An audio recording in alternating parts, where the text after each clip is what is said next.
সাক্ষ্যঝিলের ভাত কাপড়ের অনুষ্ঠান নষ্ট করতে হাজির হয়েছে চৈতি। এমনকি এইবার সাক্ষ্যঝিলের ফুলসজ্জাতেও বাধা দেওয়ার চেষ্টা করবে সে।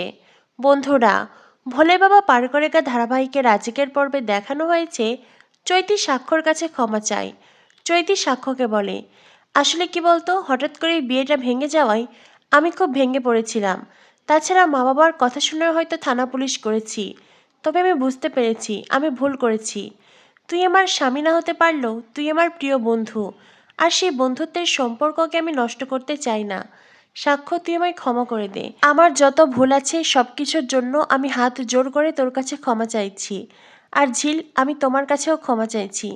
সাক্ষ্য, তুই হয়তো ভাববি যে আমি নার্সিংহোমের জবটা টিকিয়ে রাখতেই ক্ষমা চাইছি, কিন্তু সেটা সত্যি নয়। আমি চাইলে যে কোনো হসপিটালেই জব নিতে পারবো, আমার সেই যোগ্যতা আছে। আশা করি তুই এতটুকু মানবি। সাক্ষ্য, আমি শুধু আমাদের বন্ধুত্বটাকে নষ্ট করতে চাই না, সেজন্যই আমি ক্ষমা চাইছি। সাক্ষ্য চৈতিকে বলে, দেখ চৈতি, তোর দিক থেকে অনেক ভুল ছিল, এটা সত্যি। ঠিক তেমনি আমারও হয়তো কিছু ভুল ছিল। তোর সাথে হয়তো আগেই আমার সব আলোচনা করে নেওয়া উচিত ছিল। যাই হোক, সব কিছু ভুলে যে তুই এখানে এসেছিস এই জন্য আমি খুশি। অন্যদিকে স্বাক্ষর মেজমা বলে, সত্যি চৈতি, তুমি খুব ভালো মেয়ে। ভালো মেয়ে না হলে তুমি আজকের এই অনুষ্ঠানে আসতে পারতে না। স্বাক্ষর মেজকা বলে, আসলে কি বলো তো চৈতি, আমাদের বাড়ির এই অনুষ্ঠানে তুমি আসাতে আমরা সবাই খুব খুশি হয়েছি। এই অনুষ্ঠানটা যদিও তোমার জন্য অনেক অপমানের, অসম্মানের, তাই হয়তো আমরা তোমাকে ইনভাইট করতে পারিনি, তবে তুমি নিজে থেকে এসেছো, এটাই আমাদের সবচাইতে বড় পাওয়া। চৈতির শিক্ষা, চৈতি ফিরে এসে যেন স্বাক্ষর পরিবারকে উদ্ধার করেছে এমন ভাব করে সবাই কথা বলতে থাকে। তখনই তিতির বলে, আসলে সব ভালো তো আর সবার জীবনে আসে না, তাই তো চৈতিদি এই বাড়ির বউ হয়ে আসতে পারল না। তখনই স্বাক্ষর মেজমা সাক্ষ্যকে বলে, দেখো সাক্ষ্য, দেখো আমাদের চৈতিকে, দেখো কতটা ভালো মেয়ে। সে তোমার কোট আনকোট বউয়ের কাছেও ক্ষমা চাইল। তখনই সাক্ষ্য বলে, কোট আনকোট মানে? স্বাক্ষর মেজমা বলে, যতদিন না পরিবারের সবাই তাকে বউ হিসেবে মেনে নিচ্ছে ততদিন তো কোট আনকোটই হলো, তাই না? চৈতি তখন স্বাক্ষর মেজমাকে বলে, প্লিজ মেজো কাকিমণি, এভাবে ঝিলকে কথা শুনিও না। আজ ঝিলের ভাত কাপড়ের অনুষ্ঠান। আজকের এই দিনটা ওর জীবনে খুব স্পেশাল। আজকের এই দিনটা তো আর কখনো ফিরে আসবে না বলো। তাই আজকের এই দিনে যদি তুমি তার বউ হওয়ার পরিচয় নিয়েই আঙুল তোলো, তবে তোর খারাপ লাগবে, ওর কষ্ট হবে। আর এই অপমান অসম্মানের কষ্ট আমি বুঝি। চৈতি নিজের চোখে জল ছলছল করে কথাটা বলে, যাতে করে স্বাক্ষর পরিবারের সবাই আরও বেশি করে চৈতির দিকে ঢলে পড়ে। আর সেটাই হয়। স্বাক্ষর মা চৈতির খুব প্রশংসা করে, স্বাক্ষর মেজমা তো আছেই। এরই মাঝে স্বাক্ষর ছোট মা বলে, ভাত কাপড়ের অনুষ্ঠানের তো দেরি হয়ে যাচ্ছে।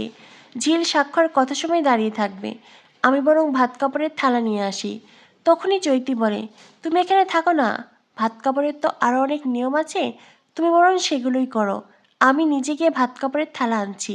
মেজমা বলেন, তুমি যাবে কেন? আমি সব গুছিয়ে রেখে এসেছি, আমি আনতে পারবো। চৈতি বলে, মেজমা আমিও পারবো, এই তো রান্নাঘর, আমি আনছি। এই বলে চৈতি রান্নাঘরে যায়, ভাত কাপড়ের থালা নিয়ে আসে। চৈতি বলে, ভাত কাপড়ের আয়োজনে একটা বড় মাছের মাথা থাকে না, এখানে দেখছি সেটা নেই। স্বাক্ষর মেজমা গিয়ে ঢাকা তুলে দেখে সত্যি বড় মাছের মাথা নেই। এটা দেখে স্বাক্ষর মেজমা চৈতিকে বলে, তুমি এত সব নিয়মকানুন কি করে জানলে চৈতি? চৈতি বলে, এটা ঠিক যে আমার বিয়ে হয়নি, কিন্তু মেজমা বিয়ের নিয়মকানুন আমি জানি, অনেক বিয়ে দেখেছি তো সেই জন্য। স্বাক্ষর মেজমা বলেন, তোমার মতন গুণী একজন মেয়ে আমাদের বাড়িতে এলো না, এটা যে আমাদের কতটা কষ্টের তোমাকে বলে বুঝতে পারবো না।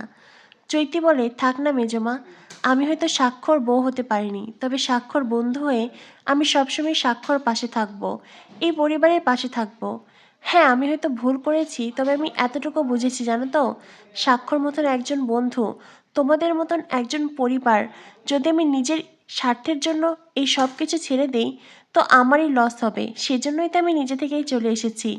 এখন ওদের ভাত কাপড়ের অনুষ্ঠান হবে, তোমরা বরং এভাবে দূরে দাঁড়িয়ে থেকো না, এসো ওদের পাশে দাঁড়াও। স্বাক্ষর মেজমা ওখান থেকে চলে যায়। অন্যদিকে চৈতি সাক্ষ্যকে বলে, সাক্ষ্য, এই নে, এই ভাত কাপড়ের থালা ঝিলের হাতে দিয়ে বল, আজ থেকে সারা জীবনের জন্য আমি তোমার ভাত কাপড়ের দায়িত্ব নিলাম। সাক্ষ্য বলে, এভাবে বলার কি আছে, ও যখন এই বাড়িতে এসেছে ওর দায়িত্ব তো আমারই। চৈতি বলে, এভাবে বললে হবে না, ঝিলের সব দায়িত্ব তোকে নিতে হবে আর আমাদের সাক্ষী রেখে সবটা বলতে হবে।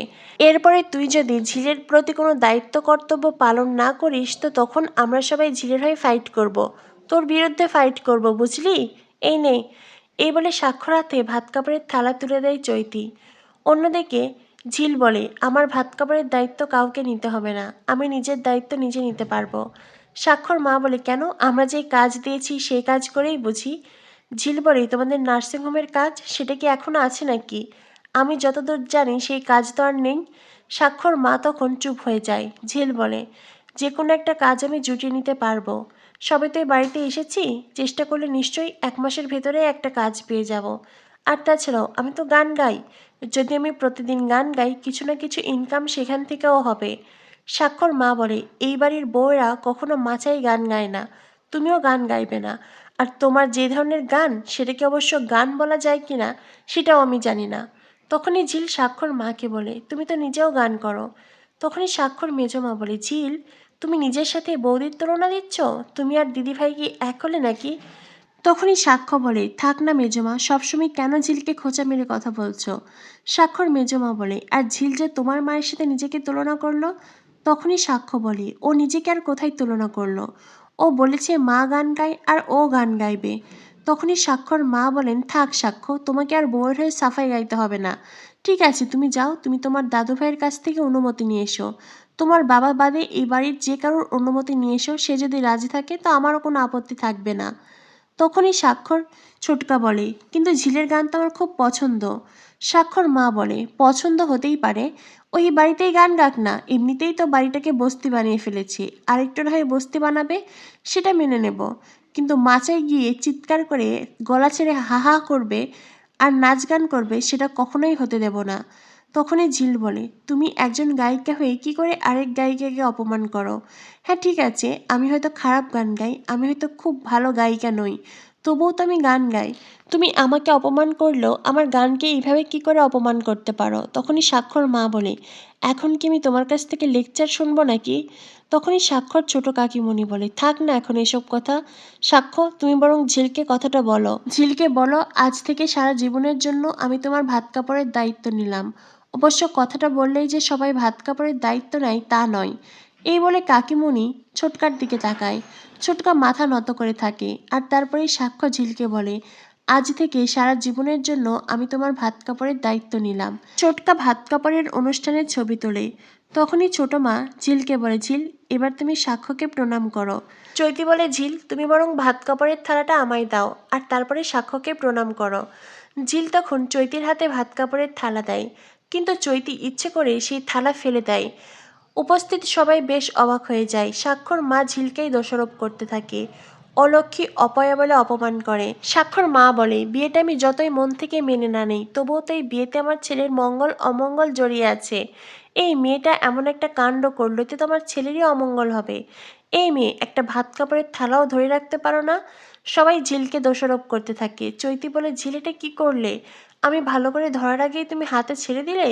সাক্ষ্য বলে, ঝিল একটু দেখে শুনে ছাড়বে তো। ঝিল বলে, আমি ভেবেছিলাম চৈতি ম্যাম ধরেছে। তখনই চৈতি বলে, আমি তো কেবল ধরতে যাচ্ছিলাম তখনই তো ঝিল থালাটা ছেড়ে দিল।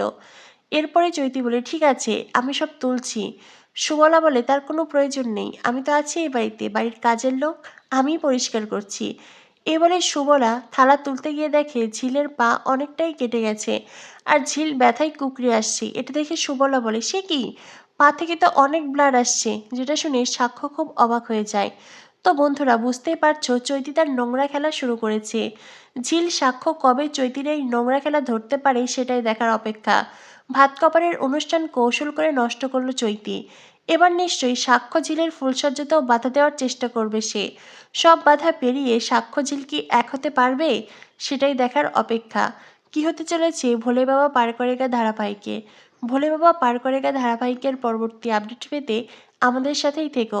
ধন্যবাদ সবাইকে।